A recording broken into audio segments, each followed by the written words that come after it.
Jadi ya koma guru ki agama usaha kalalu aja tak pasti garu-garu. Apa ia natasawuf lari laku pikir man rasa ki. Ulama fikih mengatakan boleh singgah di WC masjid, buang air kecil, buang air besar. Ya kota kolopi ju pandang talepa WC nama sigi jambagi atau temeki sebelum tinggalkan masjid berwudu dulu supaya kita melakukan sunnah. Kalau tidak berwudu berarti melakukan hal yang makruh. Itu Syafi'i. Tapi kalau tasawuf jangan. Lebih baik bola atau munrimillau daripada masjid. Kenapa? Air yang di masjid itu adalah sedekahnya orang. Coba bahayanya itu. Ya kau patah sabu, ya kau lepak ke warungnya, wajah lalu jolok nampak komandre. Ya kau papiki yang penting wajah. Kan begitu.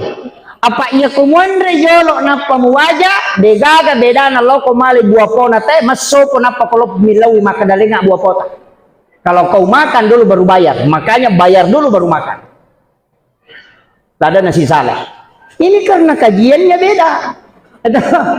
Jadi mesti dikelompokkan Pak. Aja lalu tapatami adab no loko tauhid Ia natu namega cia hormat ko bandera de namelo sungkaman dengan orang tuanya. Karena kenapa? Kajian adab masuk ke dalam tauhid. Padahal adab itu melampaui hukum.